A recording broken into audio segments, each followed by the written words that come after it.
난 예수가 좋다오. 우리 찬양 들으시고 우리 감상합니다.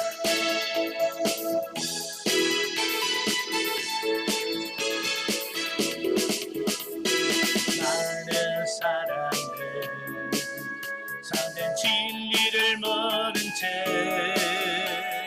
주님 곁을 떠나갔지만 내가 만난 주님의 참 사랑이었고 진리였고 소망이었어. 난 예수가 좋다고 난 예수가 좋다고 주를 사랑한다고 내가 고백처럼 난 예수를 사랑한다고. 아멘. 네, 기도하겠습니다. 은혜로우신 아버지 감사합니다. 오늘 우리를 사랑하셔서 고린도의 말씀을 나누면서 훈련하게 하셔서 감사합니다. 그 말씀들을 통해서 우리 영이 새로워지게 하시고 도전받게 하시고 끼어지는 역사가 있도록 도와주옵소서. 시종을 주님께 맡겨오며 예수님의 이름으로 감사하며 기도합나이다. 아멘. 자, 이 시간에는 우리 교재 218페이지 218페이지 보시면 맨 밑에 10장이 나오게 되어지는데요. 10장은 사도권에 근거한 권징의 견고와 그 고린도 교회로 인한 사도로서의 자랑에 대한 말씀을 합니다. 자, 1절에서 11절까지 보면 사도권에 근거한 권징의 의지. 자, 본문에서 바울은 앞에서 다룬 자신의 그 사도직과 사역 자세에 대하여 변호했던 동일한 주제를 다시 언급하고 있는데요. 그 이유는 아직도 고린도 교회에 성도들 가운데 거짓 사도들에게 미혹되어서 바울의 사도권을 의심하고 불신하는 자들이 여전히 남아있다는 거예요. 네, 많이 바뀌긴 했지만 여전히 아직도 남아있더라는 거예요. 참 사람들도 보면 그러잖아요. 사람에 대해서 부정적인 생각을 갖고 있었는 사람을 이게 바꾼다는 게 쉽지 않잖아요. 그죠? 아마 여러분도 그럴 거예요. 정치인 중에서 여러분이 쟤는 안 돼 라고는 부정적인 인식을 갖고 있는 정치인들의 이게 바꾼다는 게 쉽겠어요? 안 바뀌? 어렵죠. 그죠? 뭘 해도 어때요? 뭘 해도 그게 잘 안 바뀝니다. 그러니까 바울에 대해서 안 좋은 생각을 갖고 있던 사람이 쉽게 그걸 바꾸지 않더라는 거예요. 그래서 바울은 단순히 자신의 사도권을 방어적 측면에서 소극적으로 변호했던 앞에서와는 달리 본문에서는 강력하게 자신의 사도권을 변호하면서 끝까지 진리를 거스리는 그 적대자들에 대해서는 엄히 경고하면서 그들의 비난에 일일이 반박하면서 사도적 권위에 입각한 권징의 의지를 밝히고 있다라고 하는 거예요. 그러니까 지금까지 사도 바울은 굉장히 많은 기회를 줬잖아요. 권면도 하고 눈물의 편지도 써서 보내고, 자, 그런데도 불구하고 그들이 변화가 되지 않는다면 결과적으로는 하나님 그들을 징계할 수밖에 없다라고 하는 겁니다. 사실 올바른 교회의 표징 중에 하나가 뭐냐면 올바른 권징이 진행되는가라고 하는 거예요. 그러니까 교회 안에서 잘못한 부분이 있을 때 그 부분에 대해서 권징이 있어야 진짜 참 교회라는 거예요. 근데 우리 한국 교회가 권징이 사라진 지가 오래됐어요. 교회에서 여러분 교회에서 재판에서 뭐 누구 체벌하거나 그런 거 보셨어요? 교회에서 뭐 하려면 도망가 버리지. 옆에 교회로 가버려. 그러니 교회에서 징계가 안 돼요. 징계가.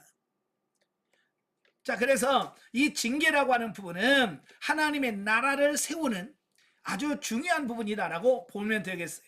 그래서 바울의 대적자들은 바울이 비겁하며 육체대로 행한다라고 비난했습니다. 즉 대적자들은 바울이 대면하면 비굴하게 행하고 떠나 있으면 용맹하여 편지로만 큰소리칠 뿐 실제로는 우유부단하고 비겁하기 짝이 없음은 물론이고 세속적이고 이기적이라고 바울을 비난했습니다.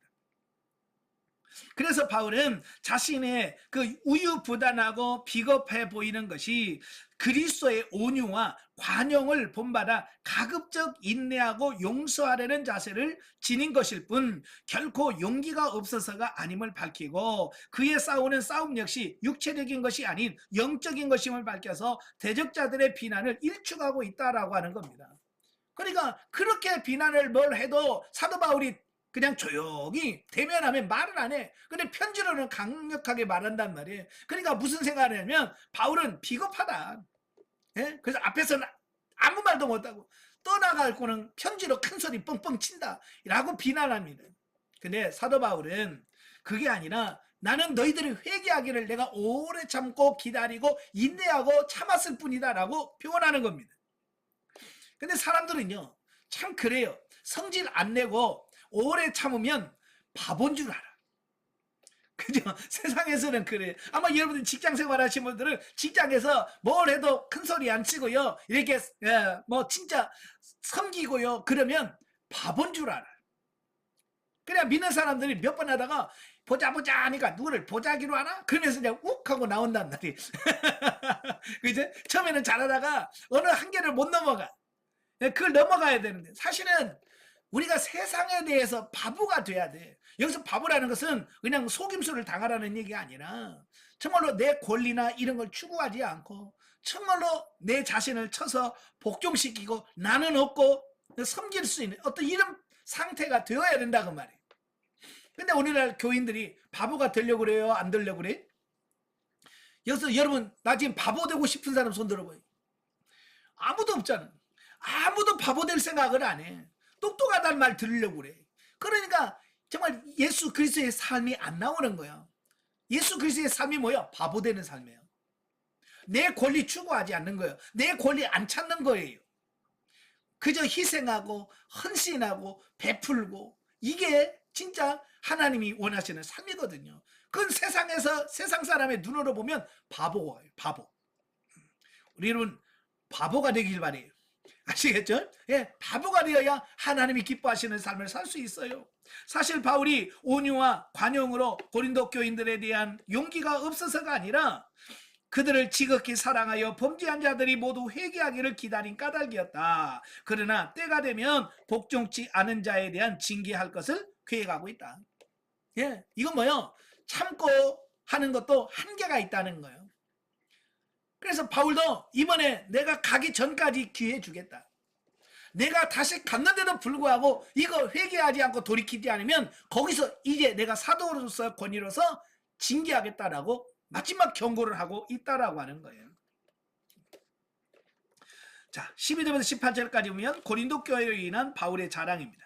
바울은 본문부터 12장 13절까지 자신의 사도권의 정통성을 입증하는 구체적인 증거이자 자랑이라고 할 수 있는 사실을 크게 네 가지로 제시해 줍니다. 그 중에서 첫 번째로 뭐냐? 바울 자신의 사역으로 성도가 된 고린도 교회 성도들이 성숙한 신앙인으로 성장하고 있다는 사실을 언급하고 있다라고 하는 거예요. 내가 참 사도다. 이걸 뭘로 증명할 수 있느냐? 나에게 전도받고 양육받은 너희가 변화되어서 아름다운 열매를 맺고 있지 않냐? 라고 하는 거예요. 예수님도 분명히 말씀했어요. 사람은 그 열매로 그 사람을 안다. 나무는 그 나무에서 열리는 열매로서 그 나무를 볼 수 있는 것처럼 우리도 마찬가지예요. 우리는 그 삶에서 나오는 열매들을 통해서 그 사람을 증명할 수 있는 거예요. 그러니까 여러분도 내가 영성이 됐다. 뭘로 증명합니까? 뭐 영성인 것을 어떻게 뭐 보여줄 수 있는 게 아니잖아요. 내 영성이 이만큼 됐어요라고 영을 뭐 뽑아서 뭐 여러분에게 보여줄 거 영은 못 보여줍니다. 뭘로 보여주느냐면 여러분의 삶을 통해서 여러분의 삶에서 나오는 열매들 결과물을 통해서 그들에게 내가 이렇게 산다. 예, 이렇게 사는 것 보면 영성이 됐지 않냐 라고 말할 수밖에 없는 거예요. 그래서 영성의 꽃은 윤리예요. 삶이 곧 여러분의 영성을 나타내는 기준이 되어지는 거예요. 그래서 변화되지 않으면 의미가 없어요. 그래서 바울도 예? 그 고린도 교회 성도들 너 나한테 전도 받았잖아. 그래서 이렇게 아름답게 변화됐지? 그건 뭐야? 내가 진짜라는 얘기야 그 말이거든요. 저도 마찬가지예요. 여러분 영성훈련 시키면서 여러분들의 변화된 모습을 보면서 저도 내가 가짜는 아니구나. 이걸 이해하게 돼요. 받아들이고. 왜? 훈련 받으신 분들이 조금씩 변화되어져 가고 새로워져 가는 모습이 결국 저의 열매잖아요. 그죠? 제가 열매예요. 그러니까 여러분들이 많이 변화되면 많이 변화될수록 내가 진짜다라고 하는 것이 드러나는 거예요. 만약에 제가 가짜면 여러분들 변화가 나타나지 않을 거예요. 예, 저를 진짜로 만들어 주십시오. 그건 여러분의 삶의 변화에 딸려 있어. 자, 먼저 바울은 그 적대자들, 그리고 바울을 대적하는 사람들의 자화자찬이 분량밖에 자랑임을 언급하고 있습니다. 이는 남이 수고한 일을 마치 자기 공로인 것처럼 속이는 처사라고 지적하고 있다라고 하는 겁니다. 그러니까 바울이 다 해놓은 것을 나중에 온 사람들이 자기가 마치 자기가 다 한 것처럼 자기 자랑을 하고 있다는 거예요. 고린도 교회 사도 바울이 거기서 1년 6개월 머물면서 고린도 교회를 잘 세워놨잖아요. 그죠? 그래서 바울이 전도하기 위해서 다른 데로 갔어요. 가니까 그들이 뒤에 와가지고 그 고린도 교회 자리를 잡고는 이거 다 내가 한 거야 라고 마치 자기들이 공로로 그게 다 된 것처럼 자랑한다는 거예요. 이게 바울이 그건 넌 자랑밖에 분량밖에 자랑이다 라고 말하는 겁니다. 사실 고린도 교회는 바울의 복음 전파에 의하여 설립되었고 또한 그의 헌신적인 수고로 인하여 성장한 교회임에도 불구하고 나중에 팔레스틴으로부터 고린도 교회에 들어온 유대주의자들과 거짓 사도들은 모든 것을 자신의 업적으로 자랑하면서 바울을 모함하기에 여념이 없었는데 그럼 왜 그런 바울을 깎아내리느냐 이거요.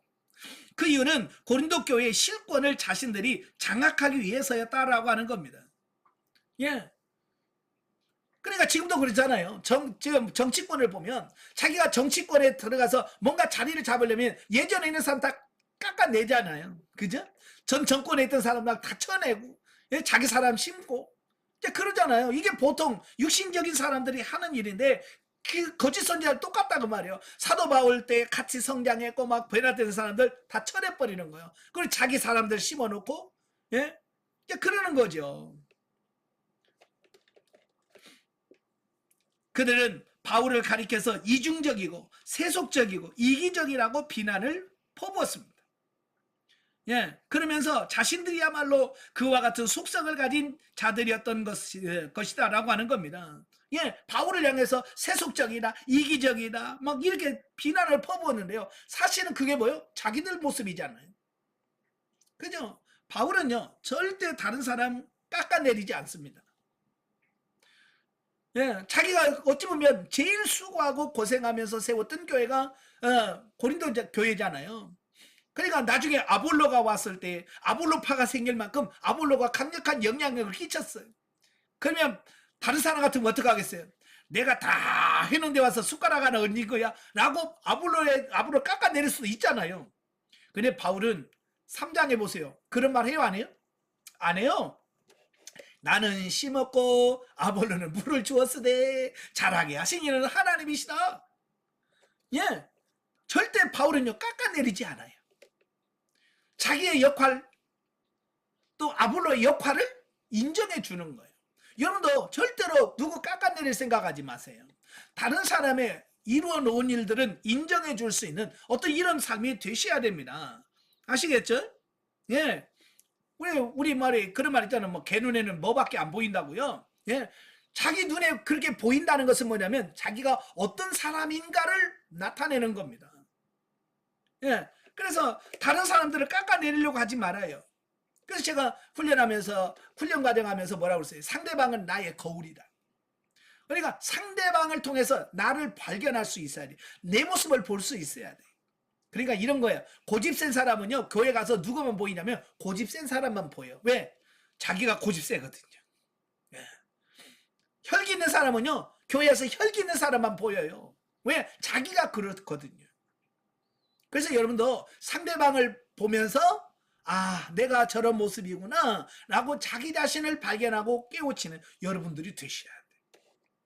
자, 일찍이 바울은요 그리스도로부터 이방인의 사도로 부르심을 받았고 1차 예루살렘 공회에서도 예루살렘의 사도들로부터 주로 유대인을 상대로 그러니까 예루살렘의 사도들은 유대인을 상대로 사역을 하고 바울은 이방인을 상대로 복음 전하기로 합의가 끝났습니다.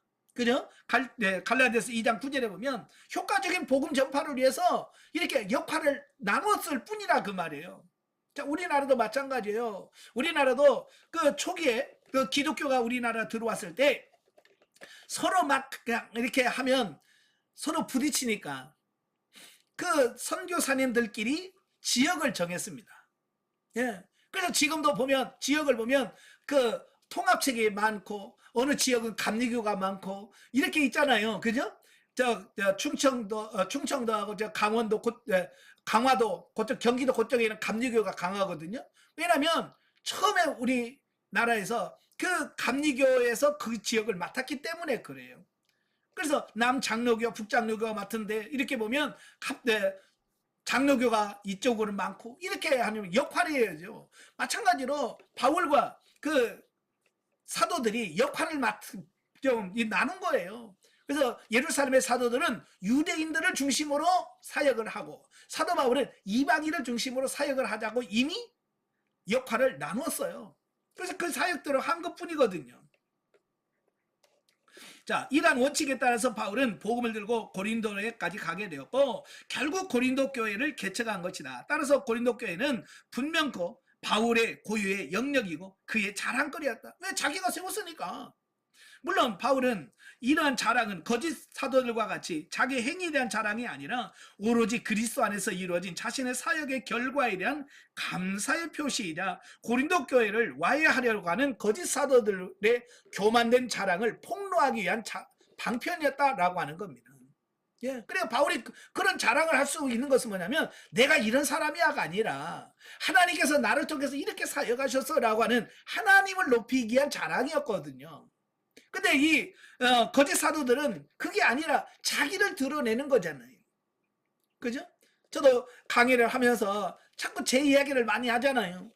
예? 제 이야기를 많이 하는데 여러분들에게 내가 이런 사람이야 라고 나를 높이기 위해서 감증하는 게 아니라 하나님이 나를 통해서 이렇게 훈련하셨고 하나님이 나를 통해서 이렇게 바꾸어 주셨고 하나님 나를 이렇게 세워 주셨습니다 라고 하는 하나님을 높이기 위해서 제가 내 삶을 이야기하고 간증하는 것이지 저를 높여달라고 하는 거 아니잖아요. 근데 이 거짓 사도들은 자기를 자랑하는 거예요. 내가 이런 사람이야, 내가 이렇게 높은 사람이야 라고 하는 자기를 드러낸다는 말이. 그래서 바울은 남이 한 것으로 자기의 자랑을 삼지 않았고요. 오히려 고린도 교회가 믿음이 성숙되어 자신의 문제를 스스로 해결하고 극복할 수 있는 수준이 되면 선교의 영역을 넓혀 다른 지역까지 복음 증가하기를 소원했다. 그러니까 고린도 교회가 성장하면 이제 자기들만이 아니라 그 영역을 넓혀서 세계 선교하는 그 수준에까지 가도록 바울이 원했다는 거예요. 이런 그의 태도는 거짓 사도들의 태도와 명백하게 구분되어지는 것으로서 그가 참 사도임을 여실히 증명한다라고 할 수 있다는 겁니다. 자, 여러 사람들의 속성이 보면 그래요. 저도 이제 우리 한국 교회 큰 교회들 많잖아요. 크고 성공한 교회들이 많습니다. 그러면 자기가 개척해서 교회가 커졌어. 그러면 죽을 때까지 그 교회에서 자기가 젊었을 때 해놓은 모든 걸 다 자기가 거두려고 그래. 나중에 그 교회 물러서면서 어떻게 해요? 자기 아들도 심어놓고 이러잖아요. 참 이런 게 인간의 속성이란 말이에요. 근데 바울은 전혀 그런 게 아니에요. 바울은 내가 키워놨으니까 나한테 예를 들어서 선교 10마씩 보내. 이게 아니란 말이에요. 사도 바울은 뭐냐면 너희들이 이 정도 성장했으면 이제 선교해서 하나님의 나라를 확장해가는 그런 삶이 돼야 된다. 이걸 이야기하고 있는 거예요. 오늘 우리도 마찬가지예요. 여러분의 교회로 모든 세상 교회가 어느 정도 성장해서 자기들이 어느 정도 성장해서 자립할 정도가 되면 해야 될 게 뭐예요? 자기 땅 사고 주차장 넓히고 물론 그것도 중요해요. 그러나 선교하셔야 돼요. 교회가 해야 될 게 뭐냐면 어느 정도 섰으면 선교해야 돼요. 물론 작더라도 선교하셔야 돼요. 예, 그래서 저희 같은 경우도 많이는 못하지만 저희도 2군데 선교합니다. 예. 이건 크든지 작든지 교회의 사명이 뭐예요? 복음 전하는 거예요. 선교하는 거예요. 그래서 어찌하든지 작더라도 선교비를 대고 그 선교할 수 있는 이 수준까지 가야 돼요. 바울이 원했던 게 바로 그런 거예요. 예, 컸다고, 예, 이제 뭐, 우리 교회가 컸으니까 이제 막 누리고 놉시다. 이게 아니에요. 자, 영적에 보죠. 바울은 그가 경험한 영적 깊이에 따라서 성령의 지혜로 말씀을 전했다. 영적으로 장성한 진리의 말씀을 따라서 고린도 교인들에게 가르쳤을 때 성령의 역사로 그를 통해 진리의 복음과 사랑이 전해지면서 고린도 교인들이 성장할 수 있었다. 마찬가지로 우리가 성숙하고 변화된 만큼 주위 사람들에게 영향력을 끼칠 수 있게 된다. 그렇죠? 여러분이 변화된 것만큼, 성장되어지는 것만큼 다른 사람에게 영향을 끼칠 수 있어요. 그래서 우리는 육신의 욕망을 위해서가 아닌 진리의 말씀대로 살고자 영적인 성숙을 향하여 나아가야 한다라고 하는 겁니다. 예, 제가 영성훈련 받은 초기에 주님께서 제게 주신 말씀이 있는데요. 그게 뭐냐면, 야, 소경이 소경을 인도하면 둘 다 구덩이에 빠진다. 그러니까 네가 먼저 변화돼야 된다는 거예요. 네가 먼저 눈을 열어서 볼 수 있어야 다른 사람을 구하지. 너도 못 보면서 어떻게 다른 사람을 구원할 수 있냐. 그래서 아, 그렇구나. 내가 먼저 변화되는구나. 내가 먼저 성장해야 되는구나. 그래서 제가 목표를 바꿨어요. 하나님, 내가 먼저 성장하기를 원합니다. 내가 제대로 되어지기를 원합니다. 그래서 저는요, 영성원의 말을 전부 다 내가 먼저 되기를 원했어요. 그래서 왜? 내가 먼저 성장이 되고 내가 변화되고 내가 눈이 열려야 다른 사람을 구원할 수 있고 인도할 수 있기 때문에 그렇습니다. 여러분도 마찬가지예요. 여러분이 먼저 세워져야 돼요. 아멘. 여러분이 변화되고요. 여러분이 영적으로 성장해야만 여러분에게 주신 사명을 감당할 수 있습니다. 내가 바로 서야 남도 세울 수 있는 거예요. 자, 11장으로 가죠. 11장은 거짓 사도들과 비교되는 바울의 자랑과 자기 자랑을 하는 이유 해명 및 수고와 고난으로 인한 사도 바울의 자랑에 대해서 말씀하는데요. 자, 1절에서 15절에 보면 거짓 사도들과 비교할 때의 바울의 자랑. 자, 보면은 거짓 사도들과 자신을 비교하면서 그 거짓 사도들의 위선을 폭로함으로써 자신의 사도권의 정통성을 주장을 합니다. 자, 거짓 사도들의 위선을 폭로하는 바울의 어조는 매우 강하고 단호하기까지 합니다. 그 이유는 바울 자신의 개인적인 명예가 훼손되었기 때문이 아니라 거짓 사도들에 의하여 복음의 진리가 왜곡되어서 고린도 교회의 성도들이 잘못된 길로 인도될 우려가 있었기 때문이라고 하는 겁니다. 그러니까 바울은요, 자기 개인의 명예가 훼손되는 건 그리 큰 게 아니에요. 바울의 문제는 뭐냐면 바로 그 이단들이 와서 잘못된 가르침으로 인하여 그 고린도 교회 성도들의 영혼이 다치고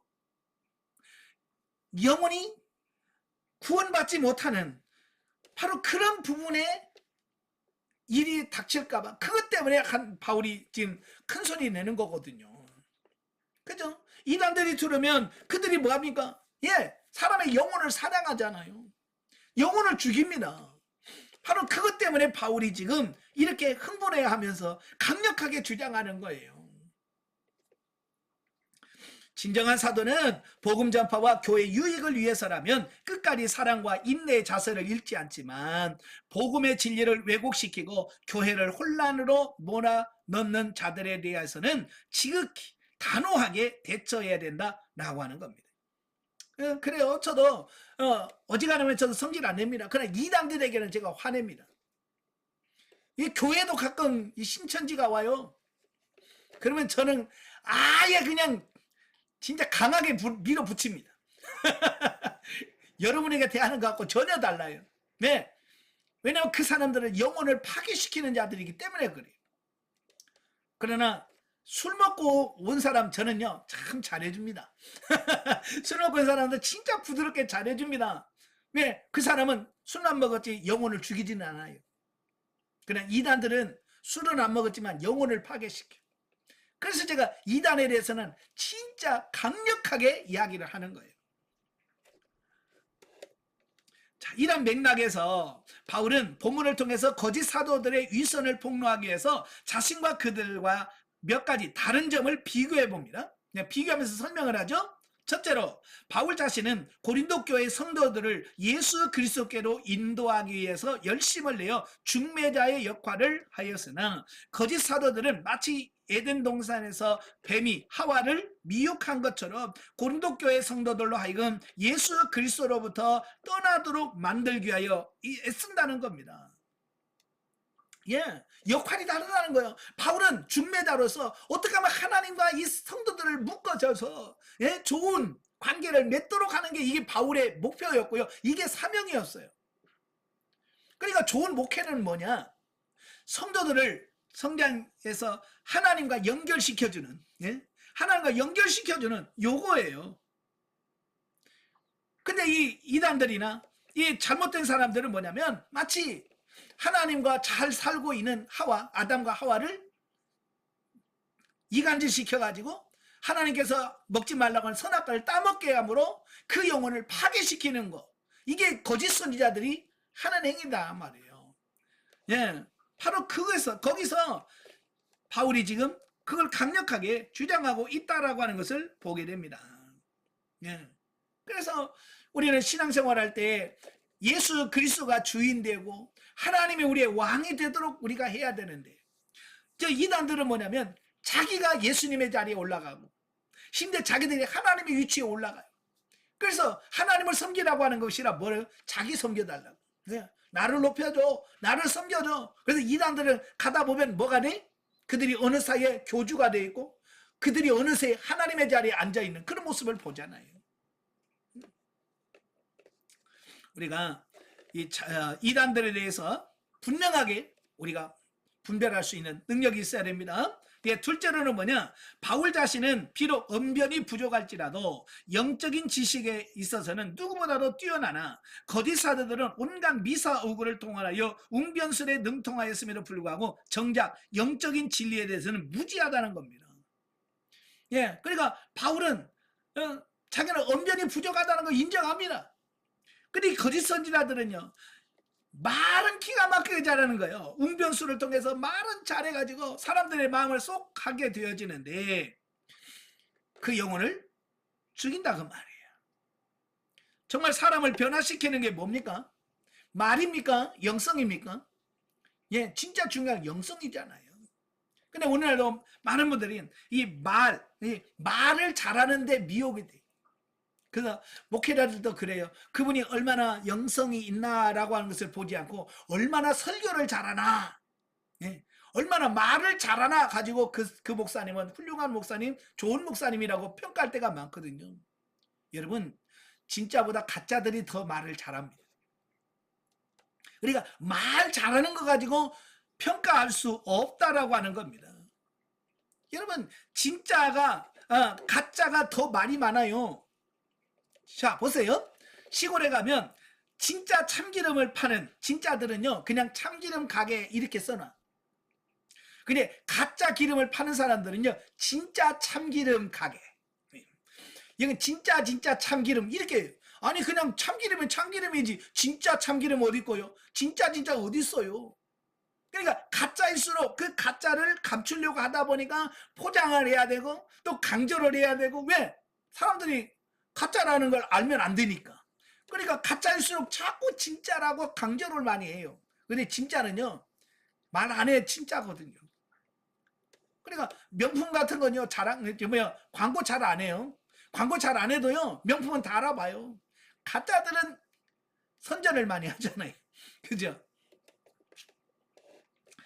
진짜는 말이 필요 없어요. 예. 셋째로 뭐냐? 바울 자신도 고린도 교회 성도들 앞에서 스스로를 낮추어 희생적이고 헌신적인 자세를 지녔으나 거짓 사도들은 고린도 교회 성도들로부터 최고의 존경과 대접만을 받기를 원했다라고 하는 겁니다. 예, 여러분, 진짜는 섬김을 받는 게 아니라 섬긴다고 그랬잖아요. 예수님이 제자를 향해서 뭐라고 그랬어요? 하나님, 이 세상에서는 섬기는 자가 크다. 그러나 하나님의 나라는 섬기는 자가 크다. 그렇게 분명히 우리 가치관을 바꾸라고 말씀하셨거든요. 예? 그래서 이 세상에는요, 대접받고 섬김을 받는 자가 아니라 섬기는 자가 되어야 된다.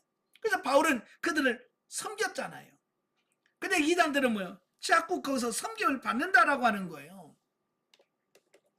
심지어 거짓 교사들은 고린도 교회 성도들에게 경제적인 부담을 주지 않고 복음에만 전념토록 하려고 자비랑 선교를 한 바울의 처사를 비난하면서 바울이 고린도 교회 성도들을 전혀 사랑하지 않기 때문에 재정적인 지원을 거절한 것이라고 모함까지 했다라고 하는 겁니다. 바울은요, 사람이 받으면서 편하게 목회하면 얼마나 편해요. 그런데 혹시라도 그 재정적으로 사례비 주다가 자기들이 시험 들면 안 될 것 같아서 자기가 일해서 번 돈으로 자기는 먹고 살면서 교회 투자하면서 교회를 세웠거든요. 그건 뭐예요? 어찌하든지 사랑해서 그들을 세우려고 한 거잖아요. 근데 이단들이 뭐라고 하냐면 지가 자격이 없어서, 받을 자격이 없어서 그런 거야. 이렇게 비난해 버리는 거예요. 바울의 그 순수한 그 마음을 도리어 그걸 이용해 먹는 어떤 그런 술수까지, 모함까지 했다라고 하는 겁니다. 한편 바울은 자신과 거짓 사도들의 차이점을 열거하면서 고린도 교인들의 그 경계함 없이 너무도 쉽게 그들을 받아들인 것에 대하여 책망을 합니다. 이게 무슨 말이냐면 영적 분별력이 있어야 되는데 이 사람들 영적 분별력이 없으니까 그냥 받아들여야 될 사람인지 안 받아들일 사람인지 이걸 분간을 못하고 다 받아들이니까 요걸 문제란 말이에요.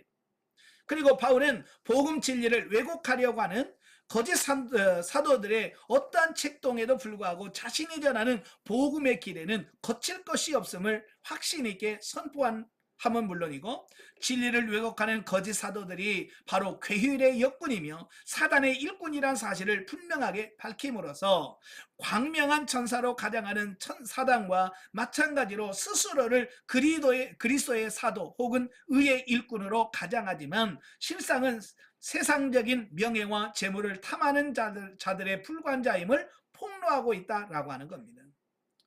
지금도 그래요. 이단들이나 이런 데 보면 아주 그럴싸하잖아요. 뭐 가정평화 무슨 이야기하고 뭐 세계평화 얘기하고 다 그러잖아요. 근데 다 그들은 뭐예요? 자기들만의 세계를 꿈꾸면서 그러면서 착취하고 그러잖아요. 이게 원래 이 사단은 원래가 뭐예요? 천사였잖아요. 천사로 지음받았는데 그들이 타락한 천사들이잖아요. 그죠? 하나님과 대적하고 자기들의 세계를 하려다가 쫓겨난 영들이 누구예요? 사단이잖아요.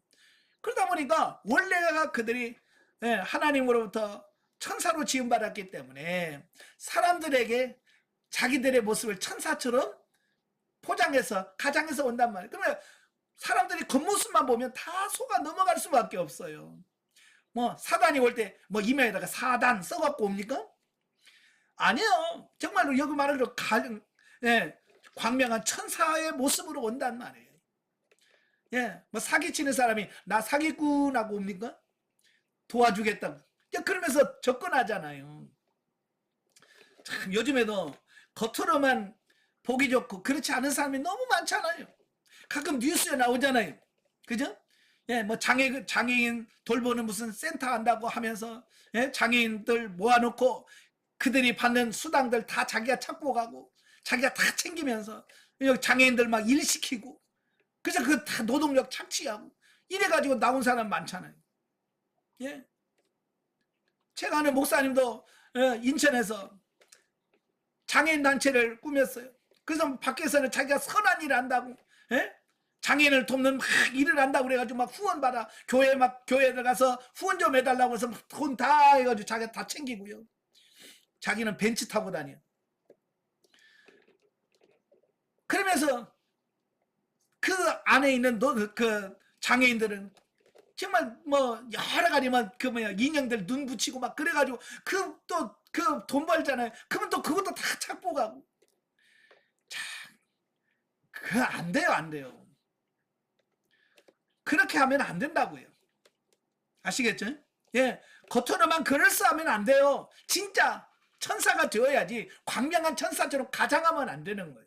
우리도 마찬가지로 교회 봉사할 때도 진짜 성도가 되고 진짜 믿음의 사람이 돼야지 진짜 성도인 척 하면 안 되고요. 진짜 믿는 척 해갖고는 안 돼요. 아시겠죠? 자, 16절 33절에 보면 자기 자랑에 대한 해명 및 수고와 고난으로 인한 바울의 자랑입니다. 바울은 본문에서 그가 사도로서의 직분을 수행하면서 겪어야 했던 극심한 고난과 수고를 언급함으로써 고린도 교회의 성도들이 거짓 사도들의 허탕한 자랑에만 현혹되어서 자신을 바로 알지 못하고 바울 자신과 복음을 무시하냐 부득불 그들의 양육을 위하여 자랑하는 어리석은 방법을 채택하여 거짓 사도들의 외적 조건만을 보고 거짓 복음에 현혹된 고린도 교인들이 돌이켜 회개하기를 바라고 있다라고 하는 겁니다. 여러분, 자기 자신을 자랑하는 것은 결코 하나님의 방법이 아니에요. 예. 그런데 사람들은 자꾸 자기 자랑에 속는단 말이에요. 그죠? 예. 자기 자랑에 속아. 그래서 바울도 그래? 그들도 자랑할 거 있냐? 그럼 나도 자랑할 거 있는데 한번 해볼까? 라고 해서 사도 바울은 자기를 그 사람들이 좋아하는 자랑을 하게 된다 그 말입니다. 그런데 바울의 자랑과 그 거짓의 자랑과는 또 차원이 다르죠. 자, 바울은 뭘 자랑했느냐? 한편 주의 사역에 대한 헌신과 수고에 있어서 아무도 바울의 능력을 능가할 수 없음을 변증하기 위하여 본문에 열거된 바울의 고난은 이미 고린도후서 6장 4절부터 5절에서 언급한 바 있듯이 인간의 한계를 초월할 만큼 극심한 것들이라고 할 수 있다. 예, 거기 보면 사도 바울이 뭐라고 그래? 내가 복음 때문에 파산을 당했고 40이 하나 가만매를 5번이나 맞았고 굶주렸고 광야에 이방인의 바다에 이런 고난을 받았다고 쭉 얘기하잖아요. 그죠? 바울은요 그 엄청난 자기가 받은 고난을 이야기하는 거예요. 그러면서 뭐예요? 너희들은 그런 거 해봤냐? 거짓 사도들에게 너희는 그런 거 해봤어? 너는 복음 때문에 이만한 고통 받아봤냐고요. 바울은 진짜니까 어때요? 진짜니까 그런 고통을 감내하면서 그 복음을 전했습니다. 그들은 가짜기 때문에 받고 할 때는 좋지만 진짜 고난 때에는 그들은 다 버리고 떠날 것을 말씀하고 있는 거거든요. 예, 그래서 그러므로 자신의 전생애를 예수 그리스도로부터 받은 사명 곧 복음 증거를 위하여 온전히 바친 바울이 아니고서는 결코 감당하기 어려웠다는 거예요. 그렇죠? 자기를 포기하지 않으면 그 어려움과 고난을 어떻게 극복할 수 있겠습니까? 하지만 바울을 비난하고 모험했던 거짓 사도들로는 도무지 바울이 당했던 것 같은 그 고난을 겪을 필요도 없었는데, 왜냐하면 그들의 목표는 복음 전파가 아니라 자신들의 욕망을 달성하는 것이었기 때문에 그렇다라고 하는 겁니다. 예. 그래서 바울은 진짜니까 그 복음을 전하면서 고난을 받았어. 그러나 이 가짜들은 그 고난 받는 게 목적이 아니에요. 자기가 얼마나 편하고 영광 받는 요게 목적이기 때문에 그는 힘들면 어때요? 떠나버려. 왜? 진짜가 아니니까. 가짜들이니까. 싹군 목자들이니까. 따라서 바로 이와 같은 차이점이 바울의 사도권을 증명해주고 거짓 사도들의 윗선을 폭로시킨다라고 할 수 있다. 참으로 고난이 닥치기 전에는 과연 누가 진정한 사도인지 분간하기 어렵고, 또한 진실된 성도와 명목상의 신자가 가려내기가 쉽지 않다. 그렇죠? 예, 진짜니 가짜니 어려워. 근데 가장 쉬운 게 있어요. 고난만 알아. 힘들만 알아요. 예, 정말 남녀 간에도 그렇잖아요. 서로 좋을 때 사랑하고 어쩐지. 근데 누구 한쪽이 예를 들어서 질병에 걸렸다든지 사업이 망했다든지 그래도 나는 당신 사랑할 거요 라고 하면 그게 진짜예요. 그렇잖아요. 예, 그러니까 건강할 때 당신밖에 없어요 그러다가 아프대 그러면 나는 당신 같은 사람 살 수 없어요 하면 이게 진짜 사랑입니까? 이게 가짜죠. 그냥 고난이 오면 진짜인지 가짜인지가 드러난다 그 말이에요. 만약 우리가 예수 그리스도의 고난에 동참하려는 태도를 지니고 있지 않다면 결코 우리는 스스로 참된 복음 사역자나 성도로 여겨서는 안 됩니다. 예, 여러분도 고난이 올까봐 두렵고 고난 오면 떠날 사람은 여러분 성도가 아니에요. 아시겠죠? 참 신자 아닙니다. 우린 예수 그리스도를 위하여 이 땅에서 우리가 겪는 고난이야말로 하나님의 나라에 속한 우리의 신분을 확증해주고, 또한 우리의 신앙 인격을 좀 더 성숙하게 단련시켜서 주님을 위하여 더욱 새롭게 헌신할 수 있도록 만들어 준다라고 하는 겁니다.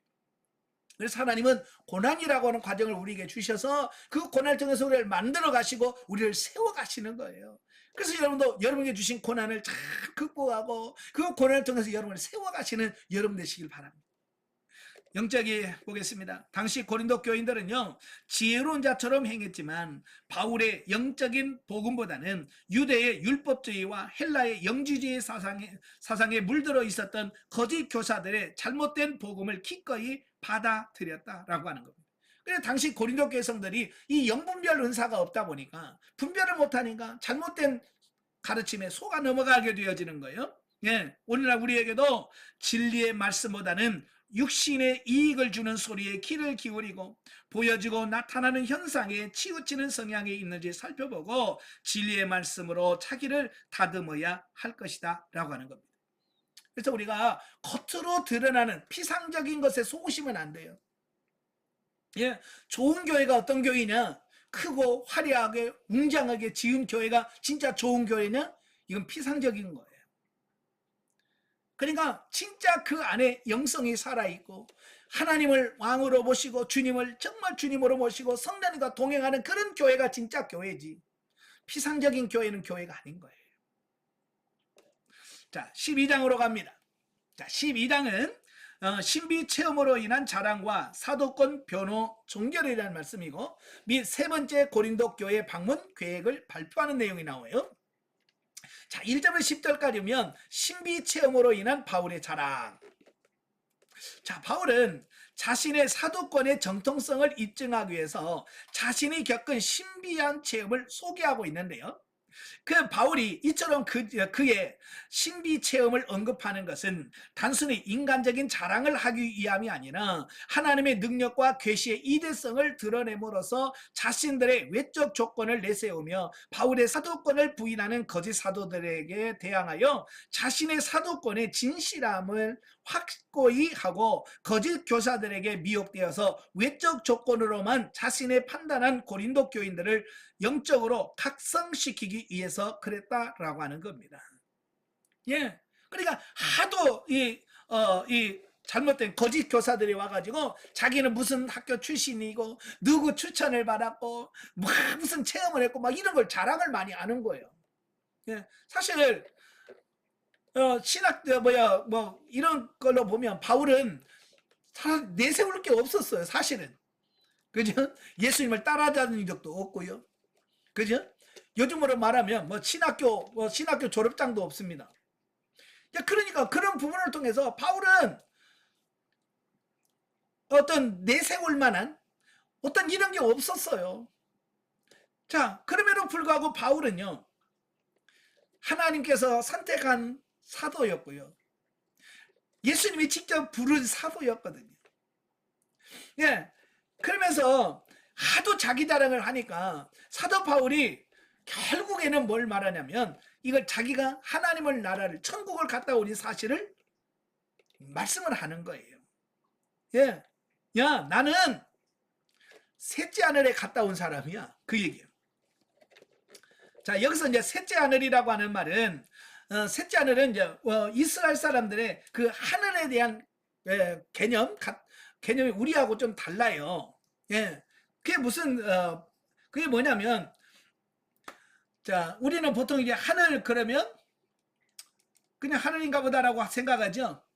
자, 근데 이 유대인들은요, 자, 지구가 있고요. 예, 지구가 있고,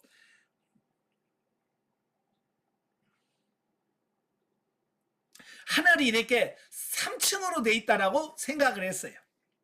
근데 1층은 우리가 말하는 대기권, 새가 날아가고 구름이 떠다니고 이런 대기권을 1층이라고 그래요. 1층. 1층천. 그 다음에 2층천이 있어요. 2층은 공중 잡은, 공중의 권세 잡은 사단의 영역. 예, 그 대기권 밖에는 공중 권세 잡은 사단의 영역이 2층천이에요. 그러면 셋째 하늘, 이 3층은 하나님의 나라, 곧 천국을 셋째 하늘이다 라고 이렇게 이야기를 했어요. 이해가 되시죠? 그러니까 셋째 하늘에 올라갔다라고 하는 말은 하나님의 나라 천국에 내가 갔다 왔다 그 얘기와 같은 거예요. 예. 그래서 뭐 스펙 자랑하고 뭐 자랑하니까 너 천국 갔다 와봤어? 이제 그 얘기거든요. 너 천국 가봤어? 이 거짓 사도 중에서 천국 갔다 온 사람 누가 있어요? 없잖아요. 그러니까 정말 사도 바울 앞에서는 진짜 누구 말대로 명함도 못 꺼내게 되는 거예요. 근데 바울은 자기를 더 자랑하려고 했으면 그게 나야 그랬을 텐데 제 3자처럼 얘기를 하잖아요. 그죠? 큰 바울은 셋째 하늘에 갔다 온 그 자체도 자랑하고 싶지 않은 거예요. 왜? 달리 생각할까 봐. 나를 특별한 누군가로 생각할까 봐, 자신이 드러날까 봐. 바울은 그걸 자랑하지 않았던 거예요. 그냥 하도 옆에서 거짓을 자랑을 하니까 그냥 그들의 기를 죽이기 위해서 할 수 없이 그가 자랑하는 거예요. 자, 그래서 본문에 소개하고 있는 바울의 신비 체험은 그가 셋째 하늘에 이끌려 갔다 왔다는 것이다. 바울은 이 사실을 말하면서 자신이 영으로만 그곳에 갔다 왔는지 아니면 몸과 영이 동시에 갔다 왔는지는 분명치 않으며 하나님만이 아신다라고 밝히고 있습니다. 이건 이제 본체적 분리라고 그러죠. 영과 육이 분리가 되면 이걸 이해하게 돼요. 그러니까 영혼과 육체가 이렇게 분리돼서 같은 장소에 있다면 보면서 제가 육이야 영이야 이걸 알 수 있지만 이 분리된 상태에서 육이 없거나 영만 있으면 이게 몸 안에 있는 것이 몸 밖에 있는지 이걸 모를 수 있다는 거예요. 그러니까 바울이 그 셋째 하늘에 올라갔을 때 육체가 갔을까요? 육체는 셋째 하늘에 못 갑니다. 이 대기권을 못 벗어나요. 육체는 대기권 못 벗어나니까. 그러니까 육체는 도무지 하나님의 나라 갈 수가 없어요. 영만이 갈 수 있는 거거든요. 예, 바로 그 얘기를 할 수 있고요. 그곳에서 말로 표현할 수 없는 말을 들었다라고 고백을 합니다. 하지만 바울은 그 이상의 사실에 대해서는 언급을 회피하고 또 자신을 그라고 3인칭화하여 이야기를 하였는데 이는 사람들이 복음의 본질에서 벗어나 엉뚱한 데 호기심을 갖지 않도록 하기 위해서다는 겁니다. 예. 바울의 관심은요 오직 예수 그리스도의 복음과 예수 그리스도의 이름이 높여지고 그 예수 그리스도의 복음이 증거되기를 원했지. 어떤 자기의 관심을 갖고 와 셋째 안에 천국 갔다 온 사람이래 와 대단해 이걸 원하는 게 아니라고 말이에요. 사람들이 신비적인 것에만 몰두하는 것을 방지하기 위해서였다라고 하는 겁니다. 이 사람들은 자꾸 본질보다는 주변에 일어나는 어떤 것들에 관심이 많잖아요. 예? 그죠? 그래서 막 천국 갔다 왔다 그러면 막 하나님 보듯이 보는 겁니다. 하나님께서 왜 그걸 보여주셨고 왜 그런 사건을 허락하셨는지를 깨달아야 되는데 그게 관심 없어요. 그 사람에게다가 관심을 갖고 쫓아다니고 그러는 겁니다. 바울도 그럴까봐 예. 사람들이 그렇게 할까봐 바울은 자기라고 말하지 않아요. 그라고 다른 사람 얘기하듯이 하는 거예요. 우리도 이런 너무 신비적인 이 부분에다가 너무 초점 맞추시면 안 돼. 우리는 예수 그리스도와 하나님 여기다가 초점 맞추셔야 돼. 자, 7절에서 10절에 보면 바울은 그가 본 환상과 계시로 인하여 교만해지지 않도록 하나님께서 그의 육체에다가 가시를 주셨다라고 말합니다. 이 육체의 가시가 무엇인지 분명치 않습니다. 왜냐하면 바울 자신이 내 육체 가시가 있는데 라고만 말하지 그 육체 가시가 뭐라고 말하질 않아요. 그러니까 신학자들은 뭘까? 그 바울에게 가시가 뭐였을까라고 연구를 하면서 아마 그가 사도행전 9장에 보면 그 예수님 만날 때 햇빛보다 더 밝은 빛을 받고 눈이 멀었었잖아요. 그죠? 앞을 보지 못했잖아요. 바로 그때에 심한 눈이 아마 이상했어서 심한 안진이 생겼을 거다. 네. 그래서 나중에 디모데에게 너 올 때에 가죽종이에 쓴 큰 성경을 가져오라 라고 하는 걸 보면 아마 눈이 시력이 안 좋아가지고 굉장히 이 안질로 고생했을 거다 라고 주장하는 사람도 있고요. 어떤 분은 간질이었을 거다 라고 주장하는 분도 있어요. 간질 걸린 분들 있잖아요. 거품 물고 쓰러지는 거. 예, 바로 그런 간질이었을 거다라고 주장을 합니다만은 확실한 건 없어요. 예, 그렇지만 바울이 그것 때문에 굉장히 고생하고 힘들었던 것만은 사실이에요. 그래서 그가 이게 육체 사단의 가시다, 육체의 가시다라고 표현한 것을 보면 대단한 것이다라고 볼 수 있겠지만 사실은 이건 힘들었겠지만 그를 보호하시고자 하시는 하나님의 보호 장치였다라고 하는 거예요. 왜? 그 셋째 하늘까지 갔다 온 그 바울이 교만해질까 봐. 교만해지지 않도록 하나님께서 그를 방지하는 교만 방지용으로 육체의 가시를 허락했다는 거예요. 그래서 조금 바울이 교만해질 만하면 육체의 가시를 탁 드러나게 하심으로써 아이고 나는 아무것도 아닌데 라고 겸손해지게 만들었다라고 하는 거예요. 예, 그래서 아마 대단한 고통이었을 것이고 바울 생애 동안 지속적으로 주어졌을 것으로 보입니다. 그러니까 한 번만이 아니라 그의 사역을 하는데 계속 자기를 고통스럽게 만드는 붓 중에 하나였다라고 하는 겁니다. 그래서 바울은 너무 힘들어서 이 가시를 제거해달라고 3번씩 하나님께 간구했지만 하나님께서 거절하셨다라고 말합니다. 여기서 3번이라고 말할 때 우리가 쥐 하고 한 번, 2번 그게 아니라 여기서 보면 보통 이스라엘 사람들은 40일 정도, 40일 기도를 했을 때 한 번 했다라고 보는 거예요. 그러니까 바울도 이 사역을 할 때 너무 그 가시가 힘들어서 그 40일 이상 기도를 3번 했다는 거예요. 그만큼 가시가 바울에게는 큰 치명적이었다라고 하는 거예요. 그런데 하나님은 뭐라고 그래요? 예, 내게 족하다라고 말씀하잖아요. 그 말씀을 듣고 바울은 절대 그것 때문에 하나님 원망하지 않았습니다. 예, 오히려 하나님의 은혜로 족한 줄로 여기고 하나님의 능력을 더욱 의지하는 좋은 기회로 삼았다라고 하는 겁니다.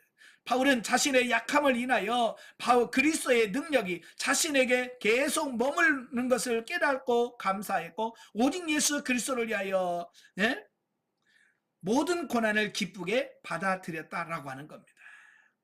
네. 그래서 우리가 여러분도 육체의 가시를 갖고 있는 분들 계시거든요. 여러분이 교만하지 않도록 어떤 분들은 그래요. 영적인 걸 주면 육신적인 것을 안 줘. 그래서 영적으로 막 잘 선 사람은 경제적으로 굉장히 물질적으로 약해. 그냥 맨날 돈에 허덕이게 만들어. 그래서 영적인 것을 받은 사람은 육적인 게 없어. 반대로 또 육적인 걸 많은 사람은 영적인 게 안 돼. 참 보면 이걸 다 갖춘다는 게 어렵더라고요. 근데 그게 하나님 원망거리가 아니라 도리어 나를 붙들어주고 나를 세우시는 하나님의 은혜라는 사실이에요. 저도 참 신학교 들어가면서 신학생 때 제가 24살 때 신학을 시작했거든요. 그때 정말 날라다녔어요. 날라다녀. 근데 하나님께서 갑자기 오른 무릎을 탁 치셔서 목발을 짚고 다니게 됐어요. 와, 처음에는요 그게 얼마나 힘들었는지 몰라요. 지금 막 날라다녀야 되는데 이 목발 짚고 다니니까 뭐 다닐 수가 없는 거예요. 그래서 사람들 앞에 설 때 너무 창피한 거예요. 전도사가 기부수하고 목발 짚고 다니면서 그 자체가 너무 힘들었던 거예요. 근데요 그게 저를 세우시는 하나님의 훈련이라는 걸 참 몰랐어요. 저는 그때 처음에는 몰랐어요. 제가 영성훈련 받고 나서야 그게 나를 위한 훈련이었고 하나님께서 바울에게 준 육체의 가시처럼 내게 준 가시였다. 근데 그때는 그걸 몰랐어요. 그래서 그렇게 하나님 원망하고 불평했습니다. 그래서 제가 영성훈련 받고요 제일 많이 회개한 게 그거예요. 하나님 그때 내가 너무 하나님 원망하고 불평했습니다. 몰라서 그랬습니다. 혹시 여러분도 몰라서 원망하고 불평한 거 있으면 그거 내려놓으세요. 아시겠죠? 돈 없는 거 여러분 하나님의 은혜예요. 몸이 아픈 거 하나님의 은혜예요. 아시겠어요? 그것 때문에 여러분이 존재하고 있다는 거 기억하시면 좋겠고요. 자, 11절 13절에 보면 사도권에 대한 최종 변호에 대한 말씀인데요. 자, 본문에서 바울은 자신의 사도된 표를 제시함으로써 지금까지 논의되어 온 자신의 사도권에 대한 마지막 변호를 마칩니다. 자, 여기서 자신의 사도권을 확정해주는 증표, 내가 진짜 사도야 라고 하는 증거를 댔는데, 이게 뭐냐? 오래 참음. 내가 이렇게 오래 참고 모든 부분에 오래 참을 수 있는 것은 내가 사도라는 뜻이야. 두 번째로 표적. 사도 바울은 희한한 기적들이 많이 일어났다고 그랬잖아요. 그가 일하다가 땀는 손수건만 갖다 놔도 귀신이 떠나가고 앞치마만 갖다 얹어놔도 병이 낫잖아요. 이런 표적들, 또 기사, 또 능력들을 들고 있다. 참으로 바울은요, 예수 그리스도의 사도로서 온갖 고난과 핍박에도 불구하고 모든 것을 참고 견디면서 복음을 전파했다라고 하는 겁니다. 만약에 바울이 가짜였다면 그렇게 고난 받으면서 그 일을 하겠느냐는 거예요. 가짜였다면 그렇게 안 했을 거예요. 그리고 그는 입으로만 복음을 증거한 것이 아니라 하나님께로부터 비롯된 초자연적인 이적과 권능을 행함으로써 다른 사람들로 하여금 회개하고 복음을 받아들이도록 만들었다. 그러므로 바울의 사역을 자세히 살펴보면 그가 지닌 사도권의 진정성은 절대로 의심할 수 없다라는 거예요.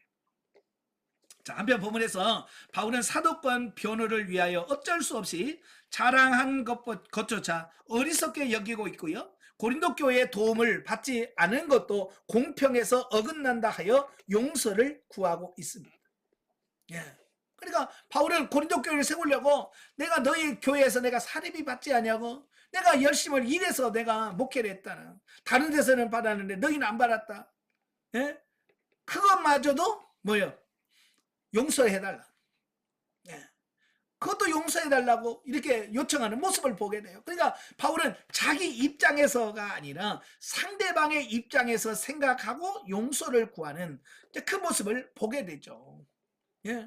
바울의 입장에서는 내가 뭘 잘못했는데, 사람이 안 보는 거 이거 칭찬해야지, 그게 아니란 말이에요.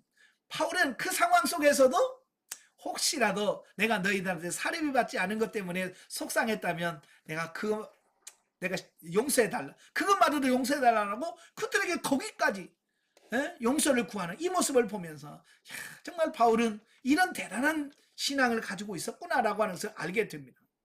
이런 바울의 모습 속에서 성도는 진정한 겸손함을 배울 수 있다. 따라서 무슨 일을 하든지 간에 성도는 자랑이나 교만이나 내세움으로 하지 말아야 함을 명심해야 한다.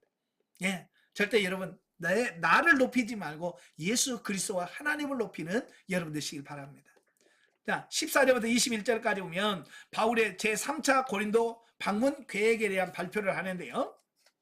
자, 보면은 10장 1절부터 13장 10절의 결론이나 본서의 본론 전체의 종결부에 해당되는 부분으로서 바울이 그의 3차 고린도 방문 계획을 발표하면서 그와 관련된 두 가지 사실을 언급하고 있어요.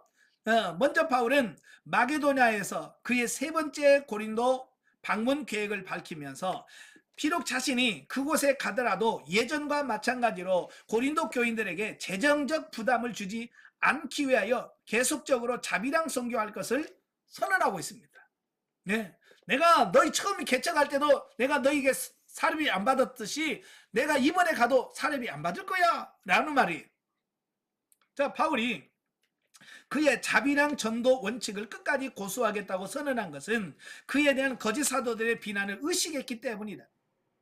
자, 고린도 교회의 거짓 사도들은요, 바울이 고린도 교회에서 자비랑 선교한 것을 고린도 교회에 대한 사랑이 부족했기 때문이라고 모함하고 있죠.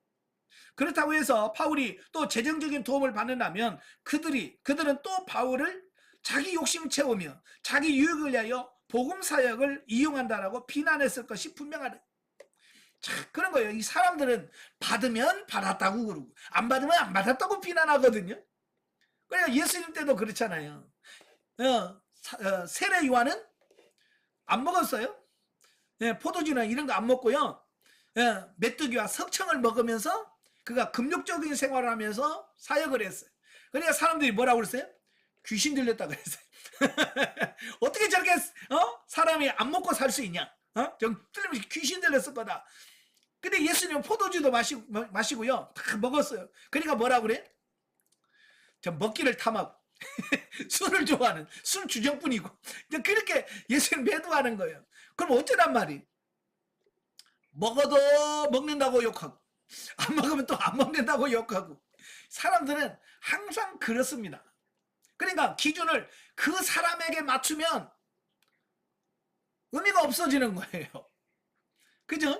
그 사람들이 맞으면 뭐 먹는다 그러면 안 먹어, 안 먹는다 그러면 또 안 먹는다 그러고. 그러니까 그 사람들에게 이익을 맞출 수가 없다는 거예요.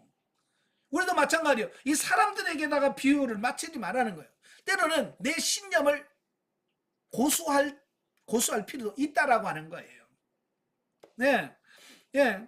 그래서 바울은 고린도 교인들이 오해를 하지 않도록 고린도의 교회에 대한 사랑을 어린 자녀에 대한 부모의 사랑에 비유하면서 자급전도 원칙을 고수하겠다라고 미리 선언을 하는 겁니다. 오해가 없도록 미리 내가 이번에 가서도 너희들에게 사례비 받지 않겠다. 내가 자비랑 선교하겠다라고 미리 그 이야기를 함으로써 그들에게 불필요한 오해가 없도록 미리 방지하는 이런 부분을 한다 그 말입니다. 자, 이어 바울은 연보 모금과 관련하여 그에 대한 모함이 고린도 교회 내의 상존함을 적시하고 반업적인 질문을 통해서 고린도 교인들 스스로가 자신의 결백을 입증해 주기를 당부했다라고 하는 것을 말씀해 주고 있습니다. 네. 그러니까 그 고린도 교회 안에서 바울을 매수하는 사람들이 뭐라고 돼 있냐면, 야, 바울은 자비랑 성교하면서 너희들한테 안 받잖아. 안 받으면서 뒤에 다 챙길 건 다 챙기고 받을 건 다 챙겨. 너네 아주 교묘한 숫자로 속여가지고 다 빼낼 건 빼내. 이렇게 주장한다 그 말이에요. 예. 그러니까 바울이 야, 내가 언제 그러더냐. 내가 언제 뒤에서 너희들로 하여금 이익을 챙긴 적이 있냐.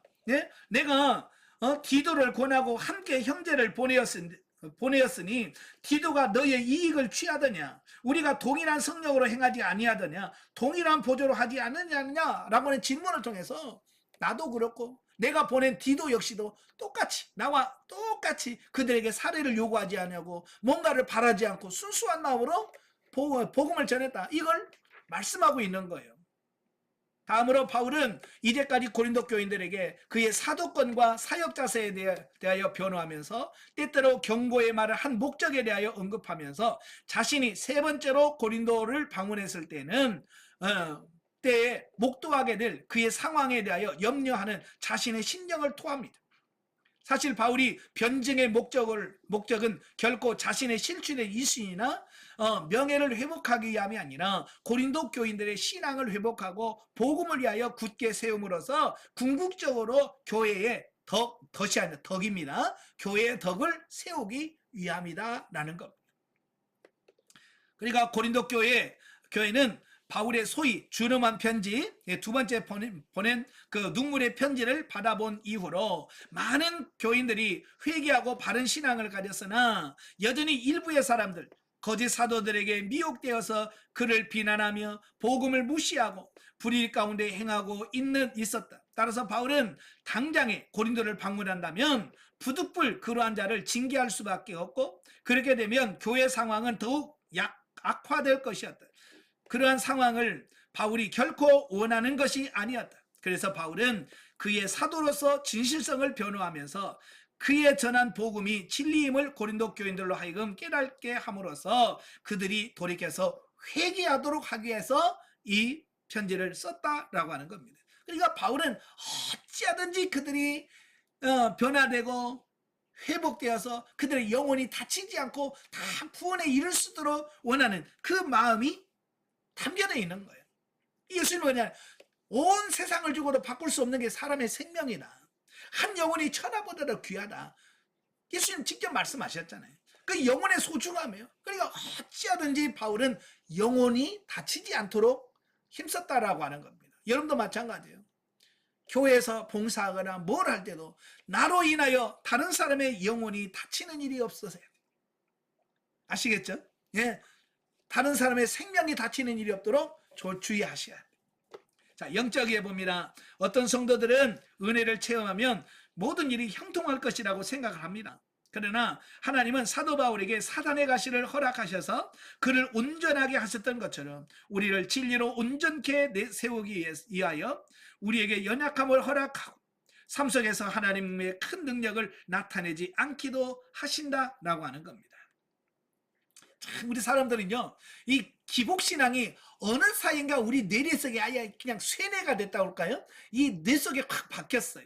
그래서 뭐든지 은혜 받았다, 잘 되겠네. 예, 이런 거예요. 그래서 모든 게 잘 되고 형통하게 여기다가 초점을 많이 맞춘다 그 말입니다. 근데요, 하나님의 은혜를 받으면 받을수록 바울에게 육체의 가시가 임했던 것처럼 우리에게도 연약한 부분이 와요. 그러니까 교회 안에서 좀 이렇게 힘든 분들을 보면 제가 저주받아서 그래. 절대 그런 말 하지 마세요. 저주받은 게 아니라 그를 하나님께서 영적으로 세우시고 영적인 것이 크기 때문에 육신적인 것을 안 되게 하시는 이 부분이에요. 그러니까 여러분보다 경제적으로 어렵지만 영적으로 여러분보다 훨씬 더 나은 사람 많아요. 아시겠죠? 육신의 질병으로 고통당하고 있지만 여러분보다 영적으로 더 잘 세워질 수 있다는 거예요. 그러니까 눈에 보이는 거 가지고 사람을 평가하거나 판단하지 말라는 얘기입니다. 자, 바울은 온갖 역경과 능력을 받고 궁핍함에 처함으로써 영적으로 성숙할 수 있게 되었고 그리스도의 능력이 머물게 되었다. 예, 어찌 보면 약할수록 주님의 은혜가 더 강하게 나타납니다. 그래, 약할 때 강함 대신에, 그래서 약할 때 더 감사하시고 기뻐하시는 여러분 되시길 바래요. 자, 13장으로 갑니다. 최종 경고와 권면 및 끝맺는 인사가 나오는데요. 자, 1절부터 10절은 바울의 마지막 경고와 권면에 대한 말씀인데요. 자, 본문에서 바울은 단호하게 고린도 교회의 성도들에게 최종적으로 경고함과 아울러 권면을 하고 있습니다. 자, 먼저 바울은 고린도 교회 성도들을 향해서 자신이 지금까지 한 경고와 권면에도 불구하고 죄악과 불의를 회개하지 않는 자들이 있다면 제3차 방문 때에 결코 용서하지 않겠다라고 강력하게 경고를 하고 있습니다. 그러니까 지금 회개할 기회를 계속 주고 있는 겁니다. 그러나 세 번째 방문에서는 더 이상 기회가 없다라고 얘기하는 거예요. 이런 바울의 경고는 그가 고린도 교회의 성도들을 징계하기 원했기 때문이 아니라 이미 밝힌 바와 같이 어떠한 방법으로든지 그들을 회개시켜서 바른 신앙의 길로 인도하길 원했기 때문이다라고 하는 겁니다. 그죠? 바울은 어떡하니 그들을 회개시켜서 바른 길로 인도하고 싶어하는 그 마음을 표현한 거예요. 여러분, 자녀들 키워보신 분, 부모는 다 알 거예요. 애들이 말을 안 들어. 애 키우다 말 들어요, 안 들어요? 말 안 듣지요. 그 때로는 어때요? 매를 들어야 될 때가 있잖아요. 근데 매를 들어도 때리기 전에 우리는 뭐합니까? 방바닥을 매로 치면서 야 진짜 말 안 들을래? 근데 방바닥이면 방바닥에 무슨 죄가 있다고? 예? 방바닥을 매로 막 탁탁 치잖아요. 그 말은 무슨 말이에요? 경고거든요. 네? 매로 바닥을 치라는 말은 너 때리기 싫어. 난 너 매들기 싫어. 그러니까 너 정신 차려. 그 경고가 바로 바닥을 매로 때리는 거잖아요. 하나님도 마찬가지인 거예요. 바울도 마찬가지고요. 그래서 바닥 때릴 때 정신 차려야 돼. 근데 우리는 정신 차려요, 안 차려요? 못 차려. 그래서 얻어 터져야 돼. 애들 먹고 그러잖아요. 꼭 그렇게 바닥을 때려도 에이, 그래도 안 때릴걸? 그러다가 결국 맞잖아요. 우린 하나님 앞에 그러지 않기를 바래요. 아시겠죠? 예, 참으로 바울의 마음을 아프게 하고 터무니없는 비난과 모함으로 그를 대적했던 고린도 교회의 성도들이지만 바울은 끝까지 믿음의 아버지로서 그들이란 사랑을 잃지 않았던 것이다. 예, 이게 바울의 아버지의 마음이라, 아비의 마음이라고 표현하는 겁니다. 예, 한편 고린도 교회의 성도들이 징계의 대상이 되기를 원치 않았던 바울은 그들을 향해서 뭐라고 말씀하냐면 너희는 믿음 안에 있는가 너희 자신을 시험하고 너희 자신을 확증하라 라고 5절에 촉구하고 있습니다. 자, 이 말은 굉장히 중요한 말씀이에요. 너희가 정말 믿음 안에 있는가? 너희 자신을 시험해 보라는 거예요. 이게 무슨 말이에요? 예, 교회 다니면서도 내가 정말 믿음 안에 있지 않은데 자기가 믿음 안에 있다라고 속고 사는 사람들이 있다는 얘기예요. 다시 말하면 나는 자기는 구원도 못 받았는데 나는 구원 받았어 라고 착각하는 사람도 있고 하늘나라에 가서 상을 못 받을 사람인데 이 세상에 살면서 하나님의 나라에 가면 천국 가면 막 금면류관이 막 얼마나 큰지 고개가 막 이렇게 착각하는 사람이 있다고 말이에요. 그러니까 바울이 뭐예요? 한번 너희 자신을 확증해라. 시험해보고 진짜인지, 진짜 믿음이 있는지, 천국에서 받을 상이 있는지 확실하게 점검해봐라. 그 얘기하고 있는 겁니다. 왜냐하면 우리가 속아서 살 수 있기 때문에 그래요. 네. 속아서 살 수 있기 때문에 자신을 시험해보고 진짜인지 가짜인지 확인해보란 말이에요. 어때요? 여러분 진짜 같아요? 가짜 같아요? 예. 잘 살펴보셔야 돼. 제가 여러분한테 가짜 같은데 그러면 또 시험 들겠죠? 그래서 제가 여러분이 말 안 할 거예요. 여러분 하나님 앞에 가서 하나님 내가 진짜인가요? 가짜인가요? 한번 물어봐요. 그러면 하나님께서 가르쳐 줄 거예요. 예. 자, 바로 이와 같은 바울의 촉구는 거짓 사도들의 가르침에 미혹되어 복음의 진리로부터 떠난 삶을 살고 있던 일부 고린도 성도들로 하여금 과연 자신들이 지금 바른 신앙의 길로 나아가고 있는지 자기를 성찰하게 함으로써 예수 그리스도와 더불어 신령한 교제를 나누는 삶을 영위하도록 하기 위한 것이었다. 따라서 바울은 본서를 마무리하면서 교인들에게 온전히 진리 위에 굳게 서서 선을 행할 것을 권면하고 있다라고 하는 것을 보게 됩니다. 그래서 우리는 자기 자신을 모르면 문제가 생겨요.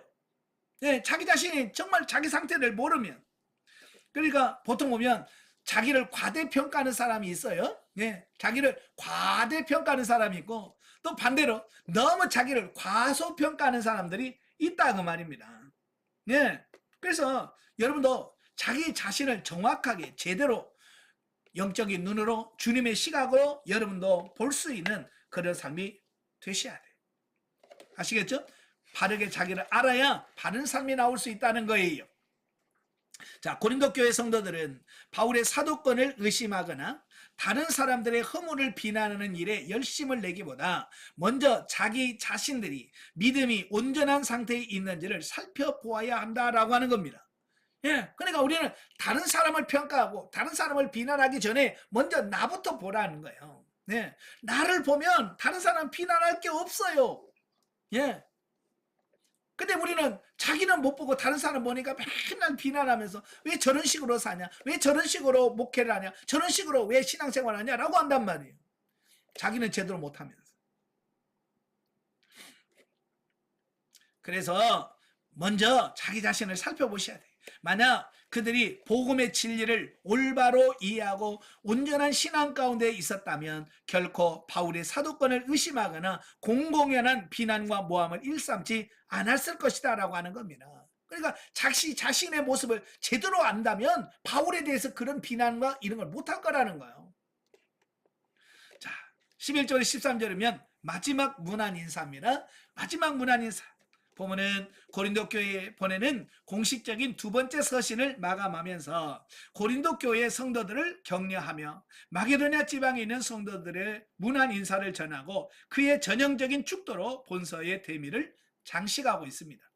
자, 이러한 본문에서 몇 가지 우리가 주목해야 될 것은 첫째로 바울은 고린도 교회 성도들을 형제들아 라고 부르고 있다는 겁니다. 결국 이러한 호칭은 지금까지 언급된 바울의 책망과 경고와 호소가 예수 그리스도 안에서 그들을 향해 지닌 바울의 애정에 근거하는 것임을 의미한다라고 하는 거예요. 자, 여러분도 보세요. 자, 여러분 주변에 여러분의 말도 안 들어고 여러분을 막 미워하고 여러분을 막 안 좋게 대하는 사람을 여러분 어떻게 대합니까? 이 왼수야 그러잖아요. 그죠? 부부간에도 나한테 좀 잘 안 해주고 그러면 이저 왼수 자 그런단 말이에요. 부부간에도 그러는데 바울은 자기를 사도도 아니라고 막 비난하지. 그래서 바울이 사례비 안 받았더니 또 이거 막 앞에서는 안 받은 척하면서 주인은 다 챙겼다고 그러지. 참 얼마나 얄밉겠어요. 그죠? 저 같아도 이 왼수들아 그랬을 것 같은데 바울은 이 왼수들아 그러지 아니하고 뭐라고 표현하냐면 형제들아 라고 표현하고 있다는 거예요.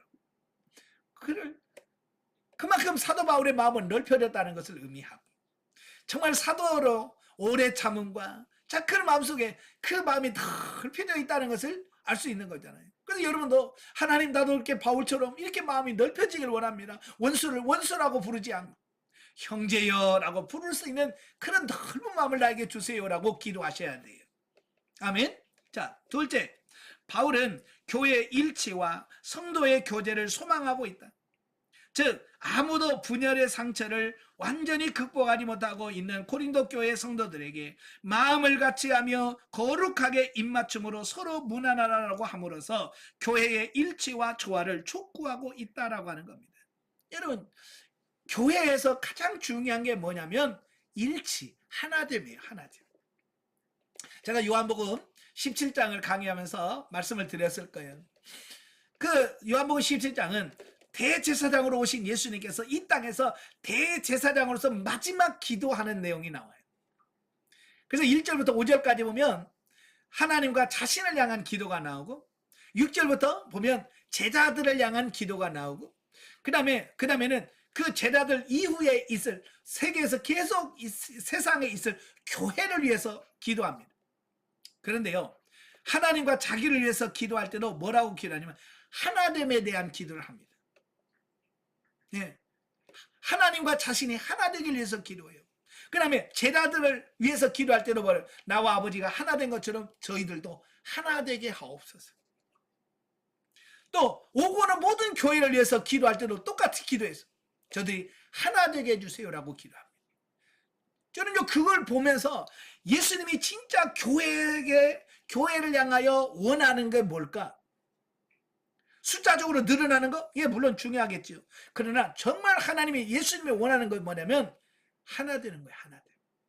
숫자가 많고 적고가 중요한 게 아니라 이 교회 안에 있는 성도들이 하나가 되어서 정말 한 마음으로 주를 찬양하고 한 마음으로 봉사하고 한 마음으로 섬기는 요게 중요하다 그 말이에요. 예? 서로 나는 뭐 사람만 많지 사람들이 하나가 안 되고 막 사분오절돼 있다면 그건 교회가 아니란 말이에요. 아시겠죠? 그래서 바울도 여기서 지금 이 고린도 교회가 뭐예요? 바울파에 뭐 아볼로파, 게바파, 그리스도파, 네파로 나뉘어서 분쟁하고 이런 사람들에게 중요한 게 뭐냐? 하나됨이다. 하나님이 원하는 게 하나됨이다. 이걸 강조하고 있는 거예요. 여러분의 교회도 하나 되셔야 돼요. 아시겠죠? 그래서 여러분도 늘 교회에서 기도하면서 우리 교회가 정말 하나 되게 해주세요라고 기도하셔야 돼요. 세 번째, 바울은 삼일체 하나님의 이름으로 고린도 교회의 성도를 향하여 축도하고 있다. 이것은 바울의 복음 사역이 전적으로 삼위 하나님의 은혜와 능력에 의한 것임을 보여줌과 아울러 고린도 교회의 성도들이 직면에 있는 분쟁과 혼란도 오로지 하나님의 도우심에 의하여 극복될 수 있음을 나타낸다라는 겁니다. 예, 마지막 13절은 지금도 여러분들이 교회에서 예배 드리고 나면 마지막 목사님이 축복 기도 하잖아요. 그 축복 기도의 축도의 원형이 바로 13절이에요. 네. 그래서 지금은 우리 주 예수 그리스도의 은혜와 하나님의 극진하신 사랑하심과 성령님의 감동하심이 바로 이게 13절의 말씀이에요. 거기다가 조금씩 붙이기도 하고 그렇지만 이 축도의 가장 원형이 바로 고린도후서 13장 13절이라는 사실. 그러니까 바울은 삼위 하나님 앞에 그 교회를 맡기는 겁니다. 이 문제 많은 교회, 그 교회를 삼위 하나님께 맡기면서 하나님께서 그 교회를 세워가실 것을 간구하고 있는 내용이라. 여러분의 교회도 또 여러분의 가정에도 이런 삼위 하나님의 도우심이 함께 하시기를 축원합니다. 자, 영적에 봅니다. 자, 바울이 하나님께 구한 것은 고린도 교인들이 진리 안에서 영적으로 온전해지는 것이었다. 말씀에 비추어서 우리의 삶이 얼마나 순종했는가를 볼 수 있어야 된다. 성숙한 성도는 자기의 욕심을 포기하고 성령님의 지배를 받는 것이다 라고 하는 겁니다. 저와 여러분도 영적으로 성장하고 성숙해서 사도 바울이 그 사도로서의 사명을 잘 감당했던 것처럼 여러분도 그런 성숙한 단계에 들어가서 여러분에게 주어진 사명들을 잘 감당해내시는 여러분 되시기를 주님으로 축원합니다. 기도하겠습니다. 은혜로우신 아버지, 오늘 고린도후서를 통해서 하나님께서 사도 바울을 통해서 어떻게 역사하셨는지, 또 바울이 하나님의 말씀에 얼마나 순종하며 정말 사도로서의 사명을 잘 감당하고 있는지를 봤습니다. 아버지, 바울이 성장하고 성숙했던 그 삶이 오늘 우리들의 삶이 되어지게 하옵소서. 바울처럼 우리도 성장하게 하시고 성숙한 삶이 나오는 그런 삶이 되도록 저들을 도와 주시옵소서. 예수님의 이름으로 감사하며 기도합나이다. 아멘. 하나님께 드립니다.